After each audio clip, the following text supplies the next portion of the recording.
Hello, sports lovers. Welcome to Red Sports TV. In today's episode, we are going to be previewing the match-awaited boxing bout between Tyson, the Gypsy King Fury, and Dillian, the body snatcher Whyte. We would also be talking Ghanaian boxing, and we'll be discussing the Olympic bronze medalist Samuel Takyi, who made his pro debut, and all other issues happening in the Ghana boxing space. To help me digest all this, I have two great personalities with me. I have Mustafa Nete, who is a boxing announcer, and he is also the General Secretary of the GBF. Welcome, Mustafa. Thank you, Delali. It's actually the treasurer for the Ghana Boxing Federation. Okay, thanks for the correction. And I also have another great announcer in the person of Sam Nanapu, the man with the golden voice. Welcome, sir. Thank you so much, Dela. Thank you. Okay. Mustafa, let me ask you first. On Friday, Easter Friday, you were at the event where Samuel Takyi made his pro debut. What are your thoughts about him? What are your thoughts about his particular fight with Cameroon Brody? Thank you, Delali. I think that I like your set already, and like your outfit as well. Yes, last Saturday we saw on Basoga Promotions, Samuel Takyi headlined the show with Kamaruddin Boyfield. Yes, Kamaruddin Boyfield is an experienced boxer. He's a veteran as well. He's fought many of one of the greats in Ghana. He recently fought John Lai before. John Lai, the expensive boxer, you know him, before he took on Samuel Takyi, who is the bronze medalist at the just ended Olympic Games 2020 for Ghana. I think that, yes, Kamaruddin is very, very experienced, about 20 fights already. He has won 11, 10 by way of knockout, and then lost 9. Unfortunately, he succumbed to Samuel Takyi in the second round, of course, second round. He went down about 5 times before. 4 times. 3 in the first round, 1 in the opening minutes of the second round. Yes. So about four times before referee Erasmus O would have to step in to stop the fight. Actually, I think that nothing will be taken away from Samuel Takyi. He's a quality boxer. He's one of Ghana's exports to the world. He's going to be an export to the world. Trust me, he has one of the finest skill sets in boxing. I have seen him, from his amateur days right to the time he went to the Olympic Games. Nothing, you could take nothing away from him. His determination, his preparation, his agility when he gets to the ring is different. His character when he gets to the ring is also different. So when I saw the matchup with Kamaruddin and Samuel Takyi, I said that even though it's about 6 rounds, which will be Takyi's first debut, the fight may not end the full haul. So my preliminary discussion in this particular matter is that, yes, it was a nice fight, but Kamaruddin went down too many times before referee had to stop the fight. Nanabu, you were the MC for the night. What's your take on that? Thank you so much, Dela. So this is my first time on your set, and I would say it's a honor. It's a prestigious time for us. On the night, I would say that Samuel Takyi was entering the paid ranks, and he chose no other foe than good old Boyfield. Boyfield came in all guns blazing. And if you recall what took place at the press conference, there was a banter, there was a war of words, and then Samuel Takyi made it clear, not only to Boyfield, but to any other professional within his division, that he doesn't see any of them as a senior, because now they were all in the same fray. And he proved that on 5-9. I see his debut as a statement. He really made a statement in that he didn't try to make the fight go the distance and win via points. He wanted to make a show, to please his teaming fans. You look at, as my senior colleague said, about his artistry. I was watching out for one thing. his left hook, his counter left hook, very, very sharp, very, very slick. And you could see that Boyfield went down in the first one with a jab. That is reminiscent of the mentor of Takyi, that is Ike Bazooka Quartet, who has a jab, which is referenced in America as the Ike jab. So I believe that in all the Kabudo, regardless of the hullabaloo here and there, Takyi is one to watch for the future. You look at his demeanor, all these people who become very, very great icons in boxing. You talk about the greatest, Muhammad Ali, and you talk about the best ever, Floyd Mayweather. They have this innate motivation, this conviction within them that tells them Ali was saying he was the greatest before he became the greatest. Mayweather has not kept ranting about him being the best ever. I see the similitude of that attitude in Takyi. He believes no one can foil him. He believes he's the best on the landscape at the moment. And that is the fuel for champions. Okay. Let me come back to you, Sam. Do you think the other fights lived up to the billing? Because there were some fights that were not so good, and there were some fights that was good. Especially the one between the Benenwa and Anna. Yeah. To the best of my observation, all the fights really lived up to the billing. You see the fight between Inusa and Mustafa Abubakar. You realize that Inusa won that fight, but it was not, Mustafa was no means meat for him. He went down. I think he went down in He went down twice. He went down twice before he came back to stop the opponent. That tells you that these are not fights that are merely staged to make people look good. Then you look at the fight between Derek Quay and then Daniel Quay. That was a cracker of a fight. I mean, all the fans in the arena were sitting on tenterhooks. You look at the fight between Ezekiel Anna and then Tajawali. Tajawali came in to fight. He came in to give Ezekiel Anna an early scare. But Ezekiel Anna, with that wily experience, was able to weather the early storm and was able to break the odds and win. So for me, it fight-wise, it was a properly packaged event. Just that the publicity was not on the high, so it affected a bit of the attendance. And being it that it was a holiday where most of our churches and staff were having programs. But that notwithstanding, fans at the Gamashi Hall of the arena had their money's worth, and I believe that on the whole, the program was a big success. Mustafa, let me come to you with the organization and the publicity. Do you think someone Takyi could have pulled more crowd to the arena, being who he is? Yes, Delali, that's right. I think that Samuel Takyi could have done. Not Samuel Takyi, I mean, Bazooka itself is a big brand, and they could have done better than we saw the last time in terms of people who came to the arena. Because, look, Ghanaians are boxing lovers. They come to the boxing arena, the bigger boxing arena, and not the Gamashi Hall, where it is filled to capacity all the time. And that brand, Bazooka promotion is a big brand. And therefore, if it's taking on an Olympic medalist, it means that, look, it should be bigger than what we saw. I will not take any credit away from the organizers of the program. They did well. They did what they had to do, but there's more room for improvement. This is, for a while, this is the first of a kind in the basket of Bazooka promotions. And I think that these are young promoters coming up. They need to learn the ropes very fast because they have a big brand to push a big boxer too as well.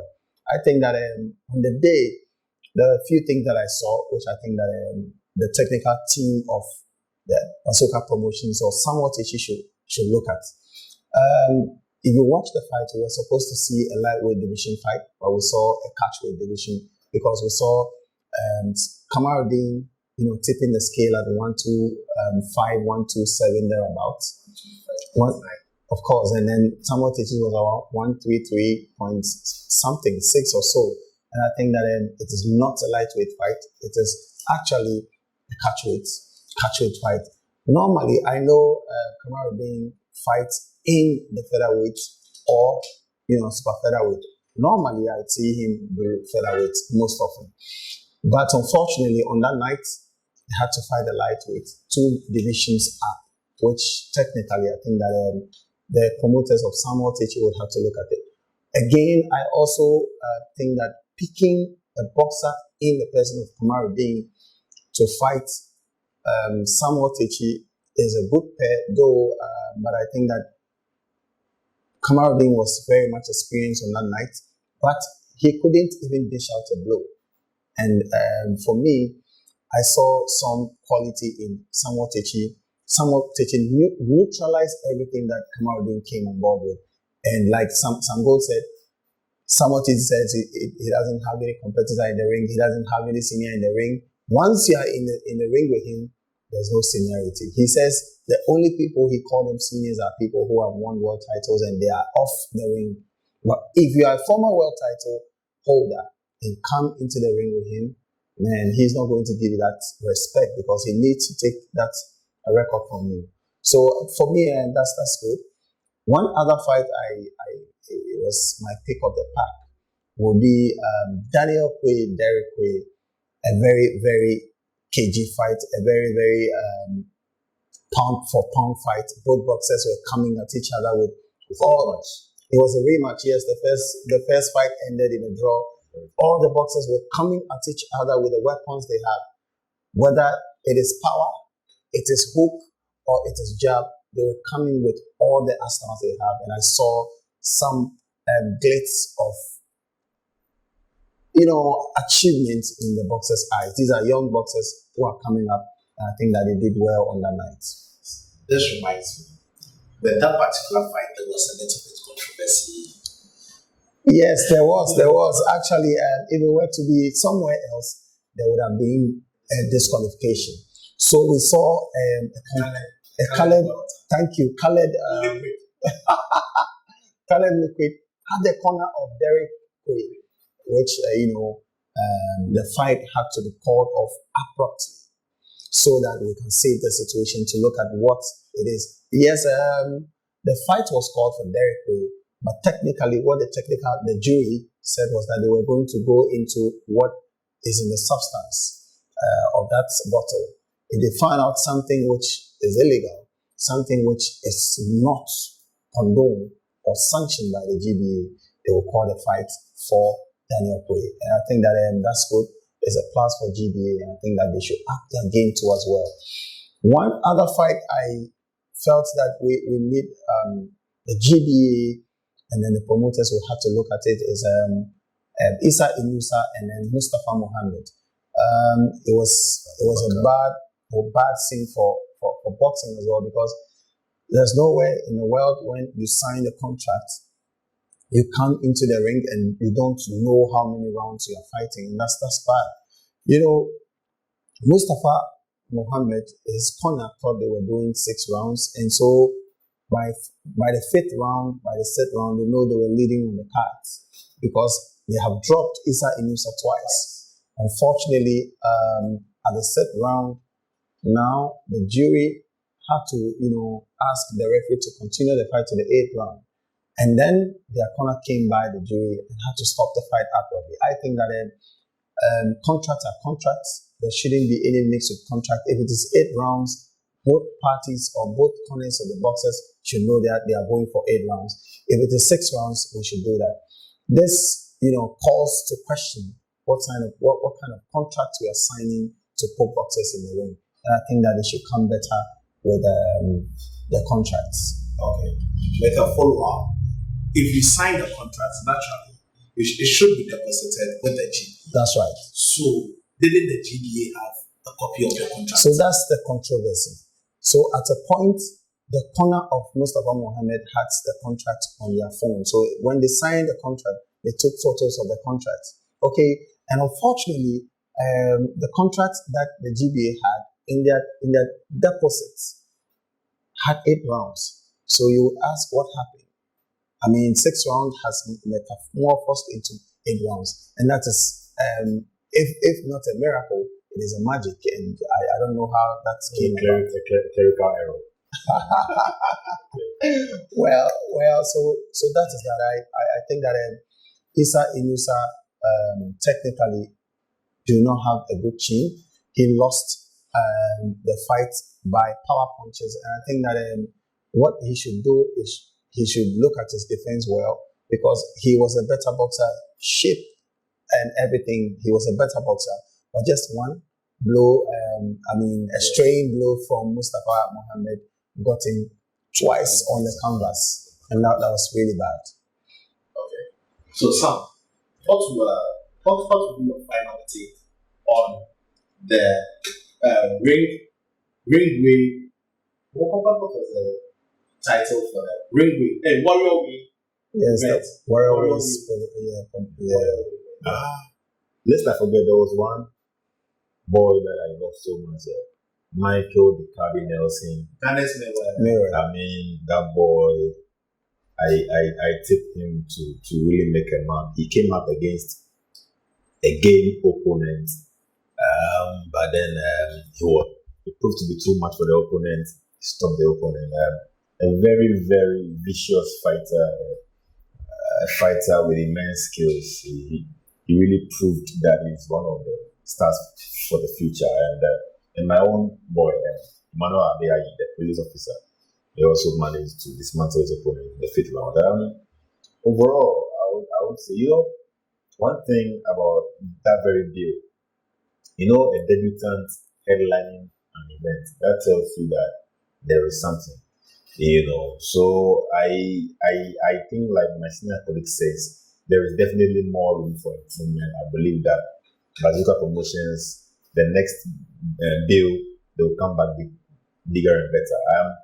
I am looking forward to Samoteci being matched with tougher opposition. That is not to say that Boyfield was not tough, but then sometimes styles make fights, and then when you meet opponents who are very tough, they are able to bring out the best in you. I think that we are yet to see bigger things from the camp of Bazooka and from Takyi himself. Okay. Who's my final last words? My final word, I think that Takyi has technical discipline, but off the ring, boxers would have to have all-round character, both in the ring and outside the ring, and that makes you a person.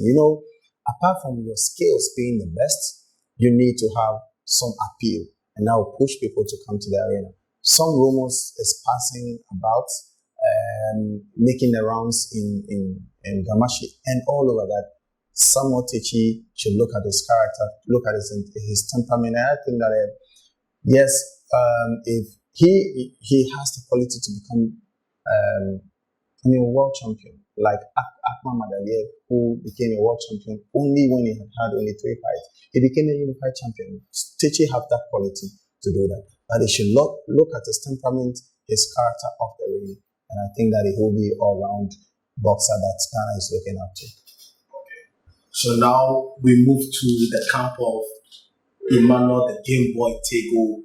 He was in a fight, I think 2 weeks ago in San Antonio, and he came back. He lost an unanimous decision, but got a very warm welcome when he touched down at Kotoka. A lot of people have criticized the celebration. Sam, what's your take on that? Wow. So Game Boy is one boxer that initially most people did not understand his game, his way of fighting. It took a while before the Ghanaian boxing populace came to accept him, because all that we know is that our fighters from this part of the world have to be aggressive, have to be power punchers. We were not used to that kind of game. We used to have a boxer like Percy Obite Kome, who had that kind of flair. But his own did not come with footwork. He was elusive with head movements and body movement. Game Boy is working with footwork and a bit of the theatrics. So he was getting the stick from the boxing populace in Ghana. But after a while, we got used to him, and then he went to the US, campaigned there, fought the second fight against Mason Menard, won by majority decision. Now, come the Garcia fight. I was not expecting him to win, but I expected him to put up a good fight that will showcase him. Because to me, Game Boy is not a power puncher. Therefore, there was no way he was going to knock out Garcia. So if he would win, he's not going to win by points on the Golden Boy card against Garcia. So the knockout is out, the point win is out. Just go out there and prove yourself. That was what I was expecting from him. But in the end, I wasn't too impressed, to be honest. And as for the rousing welcome, we can't disown him. I'm sure he's the first boxer to go 12 rounds with Garcia. Maybe that is, in a way, an achievement. But for me, I was not impressed. I have to be honest. I expected more from him. Looking at the pre-fight talk and all that, I expected something. And not only that, but I have seen Game Boy against Ashi. I have seen Game Boy against Patrick Oak. So we know the metal that he's made of. So against Garcia, he was a bit off for me. Lacked any bit of aggression. He was making Garcia just walk through him. And for me, I wasn't impressed. As for the rousing welcome, we have no option. He's still our Game Boy, so we'll go all out to welcome him and make him feel good. Okay. With this rousing welcome, doesn't it give the impression that you just have to go abroad and fight and we still welcome you, not to make a statement? Not really. So there's a lot of rivalry in Damashi itself, Bukom, Jamestown, Ushertown, and the environs is the home of boxing, And so a lot of people have their own boxers to support. Now we have two exports to the world, which is Richie Comey and then Emmanuel Game Boy. At lightweight. At lightweight, yes, at lightweight to the world. And so there's a camp of Emmanuel Game Boy Table and there's the camp of Richie Oblite Comey. You understand? Now, this rivalry has been going on for quite a while. And more so, Lawrence Carloco, who brought Richie Comey from amateur ranks to the professional ranks and into a world stage to fight for the world title. The same person also managing or at the corner of Game Boy, trained Game Boy before he had this fight. So there were a lot of mix in there. There were lots of talk in there because now Carloco had some, has parted ways with Richie Comey. He wants to make amends in Game Boy Table, and so the rivalry is just about. Do you understand? So it is very symptomatic of Game Boy. All his fights. You remember there was one time he was going to fight, and then this Isaac Dogbe issue came in, and all of that. He is a controversy himself. He is a center of controversy, and so you should expect anything from him. Now, unfortunately, there were things that happened behind the scene which you couldn't have said it. It can only come out only after the fight because this is a big stage for Game Boy to make a point. Now, myself, I was not expecting Game Boy to come tops in that fight simply because if you look at the odds, all were against Game Boy. So Ryan Garcia had power, reach, height, and even speed advantage over Game Boy. Now, the only thing Game Boy can do is to do the jab against him, but jab without power. And so what effect are you going to have on your opponent? Nothing. So for me, I was only scared that Game Boy do not get into the claws of Ryan Garcia, and then he will be stopped along the way. So I was thinking he could manage his own, and he did manage his own to finish the 12 rounds, which was good for me. Now, the other thing is that Game Boy, everybody knows he doesn't have power, which I think that the American market and even boxing market do not want that. They don't like boxers without power. Yes, you could jab. One time I was having discussion with Peter Khan, who is the manager for Game Boy. He says, look, boxing is not about brawling, it's not about pound for pound, it's about hit and you will not be hit. And so he sees that in Game Boy. And similar character you see also in Mayweather too as well. So I'm going to manage this guy and take him to the world stage. He has done that. But there's one quality all of us want to see from Game Boy, and that quality is power. Because on that stage, if you don't prove that you can weather down your opponent, nobody will pay good money to come and watch you. If you don't also give a good show by being very aggressive as well, not all the time, but aggressive as well, but you are only backtracking, nobody will come there to watch you again. So he should watch his skill set, watch his artistry, so that next time he gets that platform, he would come tops. Yes, with the welcome, the rousing welcome at the airport, they say in Ghana that you understand? It means it is painful to the evil man. The evil man is crying. It's simply because somebody is pitching somebody against somebody, and they want to make sure they bring their own back home in a jubilant mood, and that is what you saw. Okay. In that particular fight, right, it was at a cash weight of 139 pounds. Yes. Whilst Game Boy often fights at 135. Yeah. After hearing in a The Zone interview that the fight was at 139 pounds, then I realized that Game Boy is being set up to fail. Why? Because he is going 2 pounds higher, and on fight night, if Ryan Garcia rehydrates, he may be a junior welterweight. That's right. It may be a junior welterweight. It was true. Actually, if you watch the commentary before the fight, it was a comeback for Ryan Garcia. So the everything. Of the Garcia. Thank you. So everything should tell you that the stage has been set for Ryan Garcia.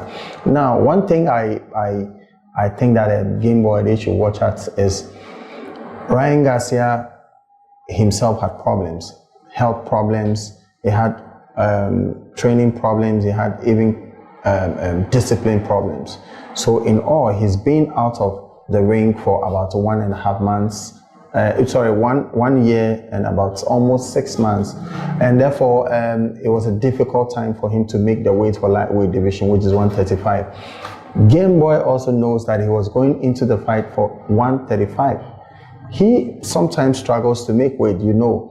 When he fought Vieslav in Ghana, what happened was that he actually was not making the weight, so he had to go and run so that he can reduce weight and come and make the weight. This time, it was for him to prove to the world that he could make the weight for lightweight division, which he's made for.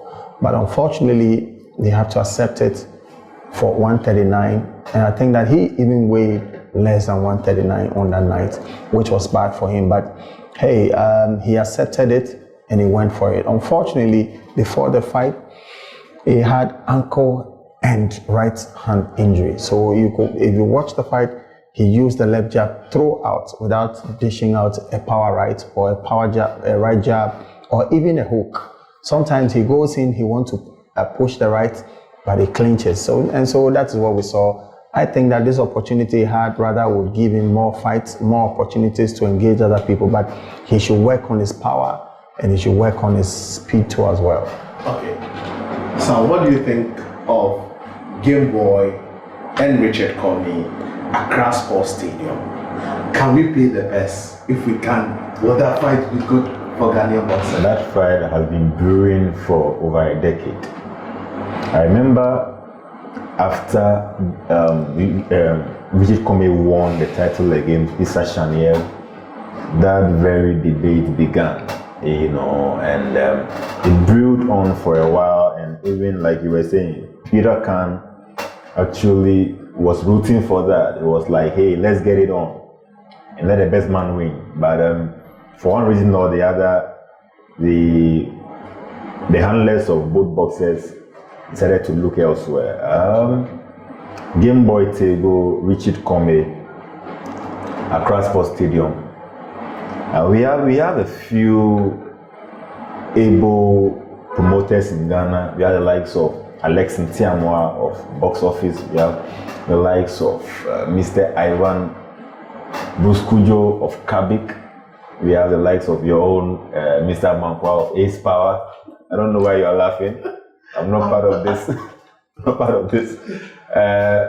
We have IMAX. And we have Bazooka Promotion. We have a few people. It could be a syndicate. We could come together, join maybe 2 or 3 to pull it up, because that would be big. That would be very big.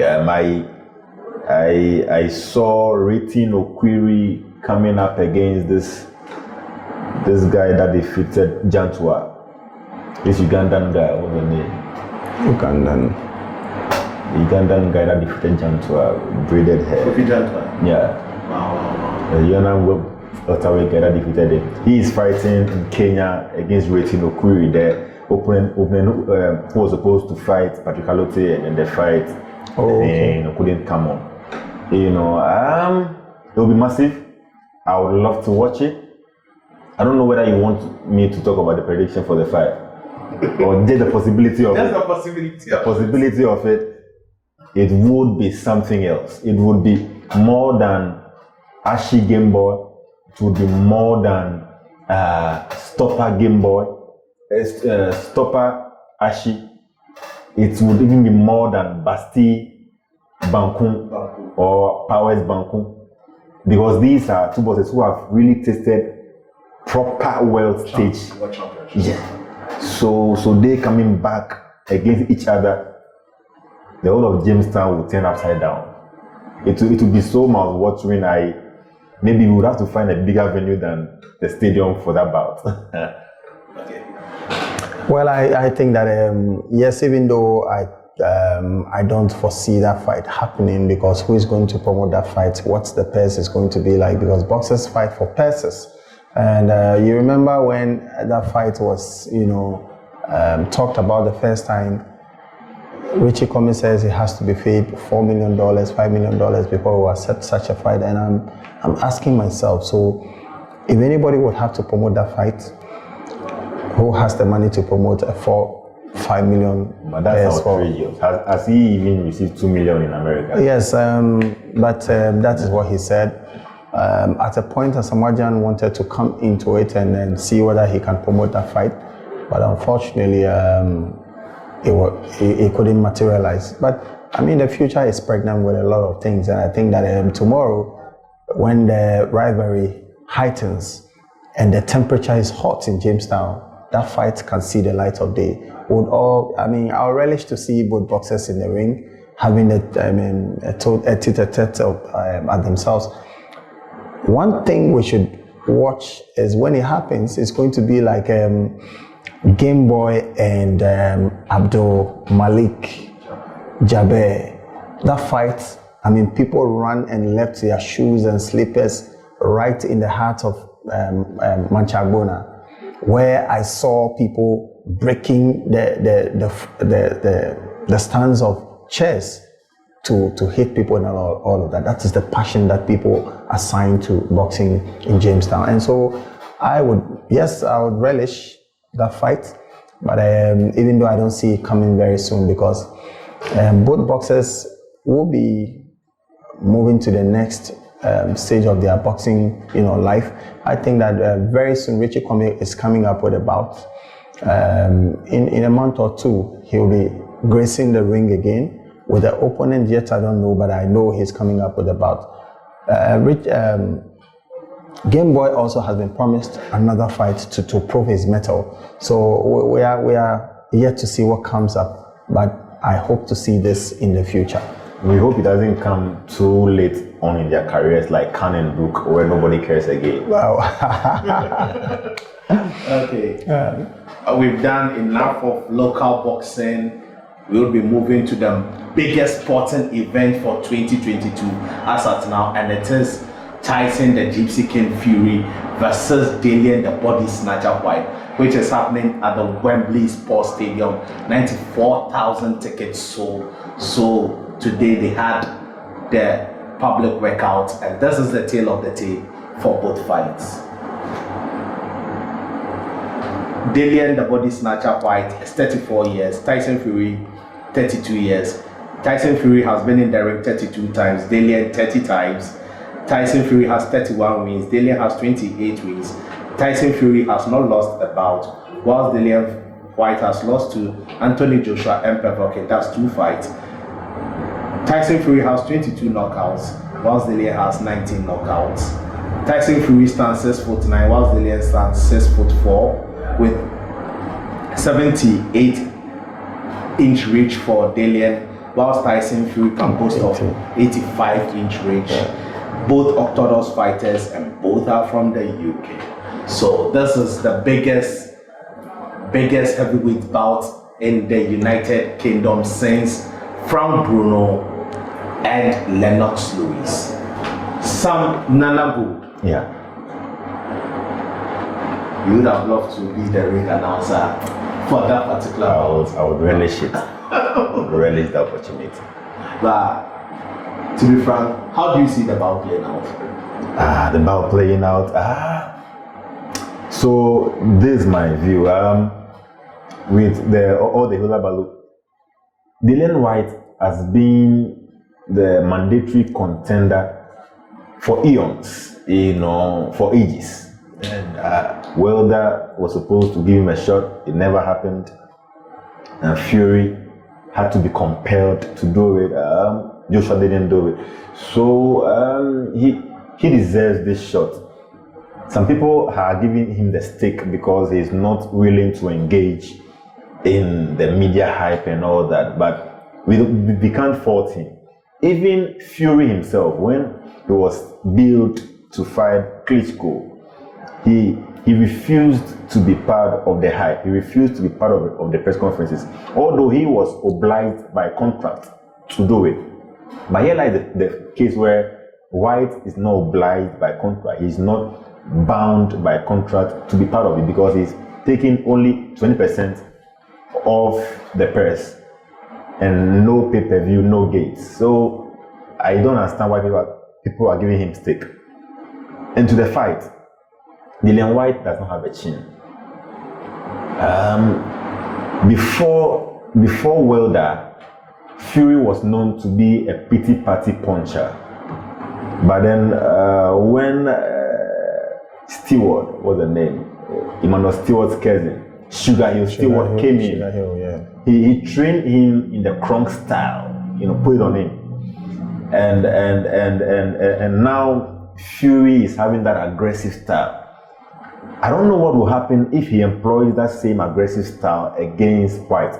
That might play to Whyte's advantage because Whyte comes in with those wild left hooks.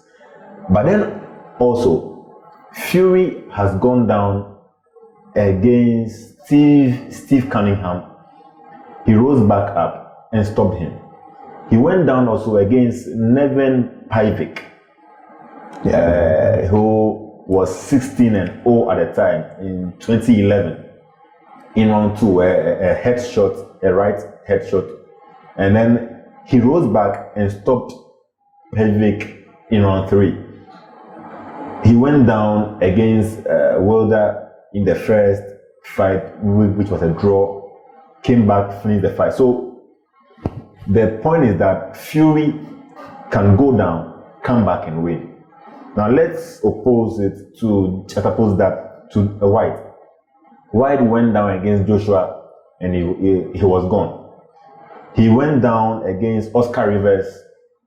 He came back to win by decision. He went down against Parker and then he came back and took Parker out. So when you look at them, the two guys, Fury has a better chin. Whyte normally gasses out. If Fury decides to slug, he might get shot.